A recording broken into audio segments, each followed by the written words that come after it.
Hey everyone, and welcome back to Kokiri Forest for another Zelda map update. And first of all, I want to sort of apologize for the lack of videos regarding this map, because I have been sort of involved with other projects and that's taken up more time. But that said, I do have a few cool things to show you guys. So let's get started. Okay, so the first thing I want to show you guys is this Saria model. The sort of main model was made by Miney, and then it was a sort of joint effort between myself and Bucky, sort of adding all the textures and everything like that and just finishing off the model. So I'm really pleased with how it looks, and I actually came up with a sort of an idea of how to make the arms actually posable. So let me demonstrate that now. So you can see her arms are at her sides at the moment, but if I activate this command block, you can see that her arms are more outwards, like she's giving you a hug or something, I don't know. And then if we activate this one, her arms are like together. Then this one, her arms are more outwards, as if she's going to give you something, like the fairy ocarina. And then I kind of went over the top with this. You don't need this many command blocks for this kind of effect, but you can actually do little animations as well with it, which is pretty cool, I think. So the way this works is actually using three separate models, or actually two separate models. So we have one model for the armless Saria. So in the middle there's the Saria model, which is armless. It doesn't have the arms, and that's in the armor stand's head slot. So that displays that, and then each arm of the armor stand is holding an arm, essentially.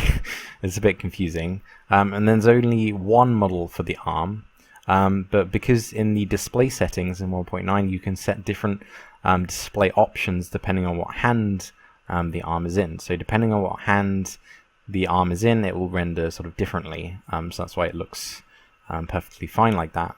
And then obviously these are just changing the pose of the armor stand. Okay, so that's all well and good for Saria standing still, but there are a few scenes in the game, like cutscenes, where Saria is walking. And so I've put together another model for when Saria is moving. So if I go into game mode 0, this is just a zombie with this thing in the head slot. And when the zombie is moving, it has a sort of motion score. I shouldn't show you that yet, but you can see we have a sort of walking animation, and this is the same sort of technique that I've used for the animals in the past. Although it only uses 5 frames, it is pretty smooth. I'm pretty happy with it. And last but not least, we have this cool boomerang model, which was made by Bucky and then sort of cleaned up by me. I sort of added some more details to it. Sorry, it's glitching out in the corner over there. But I think this looks really cool, especially when you drop it. Sort of animation of it looks really cool. Ignore the fact that it's called Ocarina. It's just because I've used the carrot on the stick again, using damage variants to sort of add this. I haven't changed the display setting for that. We're going to redo the Ocarina, I think. This is the boomerang. We haven't done anything other than the model really, but I have sort of tried to see what it would look like if it was flying around. So this is using the particle sweep attack, I think it is, particle, and this is just an arm stand rotating around.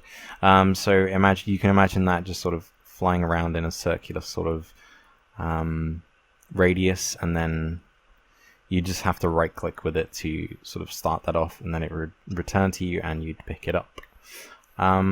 So I think that's about it for this video.